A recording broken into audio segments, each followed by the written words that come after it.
and now it's time for a Chat with Pat. Today our guest is David Bonagura. He is an adjunct professor at St. Joseph Seminary, and he's also the 2023-24 Cardinal Newman Society Fellow for Eucharistic Adoration. Writer, he's the author of Steadfast in Faith, of Staying with the Catholic Church, and also translated Jerome's Tears, Letters to Friends in Mourning. His current book, which kind of leads into this article we're going to discuss today, is 100 Tough Questions for Catholics, Common Obstacles to Faith Today. And we're talking about an article that was originally published in the Catholic Thing called Questioning to Eternity. Hello, David. Good to talk to you again. Good morning, Pat. Thanks for having me. Well, thanks for being with us so early. Hey, I love this article because you talk about how you engaged when you had to substitute, which is always it strikes terror in people's hearts when they have to substitute teach in a catechism class without a lesson plan. What do I do? And you kind of hit on the idea of pulling up a subject that would elicit questions. So you went with hell. Because you knew that would pique their interest.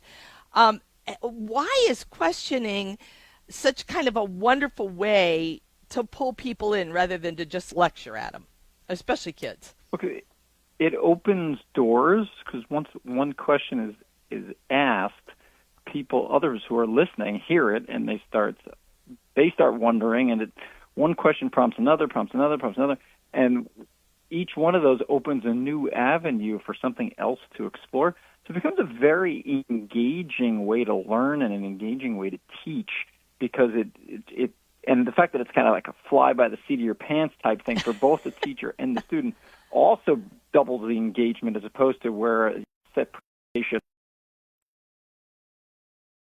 from notes or PowerPoint or something where everyone's kind of more passive.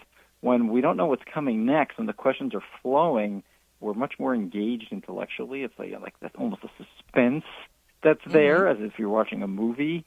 So the element of asking questions really does a lot, in questions in the broad sense, in the sense of feeling a whole bunch of them, really does a lot to help learn and to pique interest in ways of saying, hell, here now I'm going to talk to you about hell, or here now I'm going to talk to you about St. Peter. Just opening the floor to questions, or even just starting with a specific one and then encouraging more questions from the one starting point is also a great way to to get things going and stir minds and stir souls. Now, you made a statement about, well, obviously you connect some of the issues with modernity and the way we, engage this. So how is modernity, because you say really kind of a lack of trust, refusal to trust, comes from modernity. Can you explain that link to our audience? Sure. So modernity is really about the individual subject as the center of the universe, and he looks out and he sees, or she, of course, but he looks out and sees things and measures everything according to his own mind and his own standards. And what happens as a result of that? Well, one of those things is the famous doubt of Descartes. Well, how do I know that I'm sure? How do I know? When we start asking how do I know questions to that degree, we paralyze ourselves with fear. So then how do I know? Suddenly, like Descartes, we doubt our own existence. We doubt, like so many philosophers since then, we doubt our ability to know the truth. We doubt our ability to know God. In other words, we talk about people having the relationship between faith and reason. The crisis of modernity is losing faith in reason, losing faith in the ability of the natural human capacity to know things and to know the truth and to make definitive judgments, yes or no, right or wrong, true or false, based on our experiences, our observations, and other things that we do. So really the modern age has paralyzed the mind and made us really captive to this, a very, what's the word I want? A very self-centered way of thinking, and self-centered in the literal sense, meaning the self is the center, the measurement of all things, rather than having the exterior world being the measure of all things, and then I find my place in it, and I observe it, and I learn from it, which would be the classical and also the Catholic way of understanding how we come to know things. The modern world puts the self at the center, and in putting the self at the center, it ends up pulling the rug out beneath the self so that he can't stand and trust what it is that he sees. I love that. So tell me, because you talk about that we're kind of in a place where secular society shapes the questions asked, and that puts us in a kind of a bad starting point. So can you kind of describe two things? How does secular society shape our questions?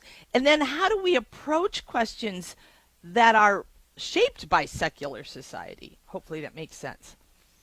Yes, well, it's not a secret that our world is not a very religious world right now. A religious worldview, a Christian worldview, doesn't shape the way we perceive the news, the way we report the news, the way we think about problems or other things. So it's when we are, as Catholics, trying to find answers to these questions, so often they come to us through this secular perspective. And we could just, even if you're the most devout Catholic on a Mass every day, you're getting more secular news and media and worldview shaping things than you are Christian things, and just by sheer quantity. So, for instance, questions about the Sixth Commandment and marriage and all those things are almost always shaped by the news reporting and just by the conversation that we have. I think of the songs and the movies and so on and so on. Right? There's a particular way that human sexuality is presented in all of those different things. So therefore, that colors our perception of the Church's teachings on these things. And so often the Church looks like the bad guy or the mean, nasty parent that says, no, you can't do that, no, you can't do this. Where our challenge is that in order to answer any question about the faith these days, is we have to put them in a context. So none of these teachings, say about homosexuality or the Ten Commandments or any of those, they don't fall from a cloud, or from a rock or something like that. They are part of the image I use is a tree with roots deep in the ground. Those are the roots of the Old Testament. The trunk is God's revelation to us, and then the branches of the tree and then its subsequent leaves all flow directly from God's revelation that we have in the Bible and through our encounter with Jesus Christ. So everything has to be, if we want to make our arguments in answering these questions persuasive, we have to root them in Christ and we have to root them in God in order for those who live in a fractured world that's just not religious, in order for them to see that these teachings have meaning, they have purpose, and they're given for a particular end, and the particular end is not just to make our lives miserable. It's, of course, to make our lives better. We as believers know that, but they don't. And putting in context of, okay, this is God's plan of creation, this is God's plan of salvation, and then this is how your particular question fits into that. That, I think, is a more effective way to answer questions than to just straight up answer the question. Yeah, I love that, because it is that sense, right, that they have to, you got to understand the foundation. And if you don't understand the foundation, it's not going to make any sense. But, boy, I think you're right when you talk about this article that, it can be a hostile approach. Questions can be very hostile concerning the Church, especially on hot-button issues. So thanks so much, David, for being with us today. Thank you, Pat. Great to talk to you.